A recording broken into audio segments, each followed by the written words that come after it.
আসসালামু আলাইকুম প্রিয় শিক্ষার্থী বন্ধুরা, আপনারা অবশ্যই আল্লাহর রহমতে ভালো আছেন। আজকে আমরা আবার আমাদের যারা অর্থনীতি প্রথম বর্ষ অনার্স ফার্স্ট ইয়ারে যারা আছেন তাদের মৌলিক পরিসংখ্যানের তৃতীয় অধ্যায়ে আমাদের কেন্দ্রীয় প্রবণতার অঙ্কের আমাদের কিছু প্রমাণ আছে, ঠিক আছে? সেই প্রমাণ নিয়ে আজকে আমরা কথা বলবো। আপনারা অবশ্যই এর আগের ক্লাসগুলো অবশ্যই আপনারা রিভিউ করেছেন বলে আমরা মনে করি।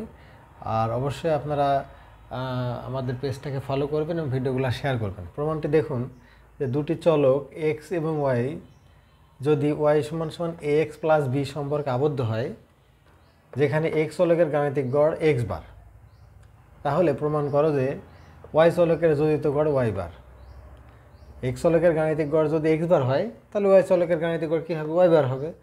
তাহলে ওয়াই বার তখন এক্স বারের সাথে কী সম্পর্কে আবদ্ধ হবে? এই যে এ এক্স বার প্লাস বি সম্পর্কে আবদ্ধ হবে, ঠিক আছে? এটা আমাদের প্রমাণ করে দেখাতে হবে। আমাদের এখানে দেওয়া আছে, আমাদের এখানে লেখা আছে Y equal to A X plus B, ঠিক আছে? এই এক্স এবং ওয়াই দুটি চলক এই সম্পর্কে আবদ্ধ হয়েছে। এখন বলছে যে এক্স চলকের গড় যদি এক্স বার হয়, তবে প্রমাণ করা যে ওয়াই চলকের গাণিতিক গড় Y bar equal to A X bar plus B হবে, ঠিক আছে? আমরা এখন প্রমাণ করবো এটা অনেকভাবে প্রমাণ করা যাবে, আমরা একটু সহজভাবে করে দিচ্ছি, ঠিক আছে? এই যে দেওয়া আছে আপনি লিখবেন Y equal to A X plus B, বা এখানে সামেশন দিয়ে উভয় পক্ষে গুণ করে দিলাম, হ্যাঁ, summation X plus B N, summation দিয়ে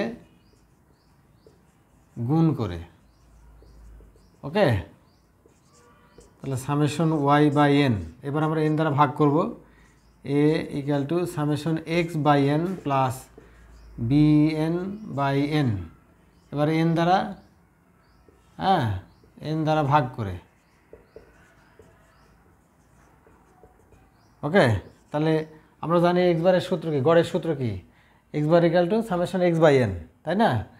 আর আপনারা এটি জানেন যেন এখানে আমরা কি করলাম, এখানে উভয় পক্ষে সামেশন দিয়ে গুণ করেছি। এখন দেখুন যে এ আর এক্স দুইটা একসঙ্গে ছিল, একটা এক্স আমাদের চলক, এটা হলো ধ্রুবক। অবশ্যই যখন সামেশন দিয়ে গুণ করা হবে তখন অবশ্যই ধ্রুবক সামেশনের বাইরে থাকবে।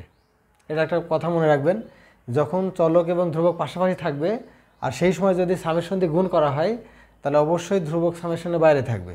ক্লিয়ার? আর এখানে দেখুন বি ধ্রুবক আগে থেকে ছিল, চলকের সাথে যখন সামেশন দিয়ে গুণ হবে তখন ধ্রুবকের সাথে এন দ্বারা গুণ হবে। ক্লিয়ার? এটা অবশ্যই মনে রাখবেন। এখন আমরা কি করেছি, এখানে উভয় পক্ষকে এন দ্বারা ভাগ করেছি। তাহলে গড়ের সূত্র কি? এক্স বারের সূত্র হচ্ছে সামেশন এক্স বাই এন, আর ওয়াই বারের সূত্র হবে সামেশন ওয়াই বাই এন। তাহলে আমরা এখানে কি লিখতে পারবো? এখানে আমরা ওয়াই বার, আর এখানে আমরা এখানে সামেশন এক্স বাই এন আছে, এখানে আমরা এক্স বার লিখতে পারবো, প্লাস এ আর এন কেটে দিলাম, তাহলে এখানে থাকলো বি। তাহলে আমাদের এটা কি প্রমাণ হয়ে গেল, ওকে? এই যে দেখুন আমাদের চেয়েছে কি, Y bar equal to A X bar plus B.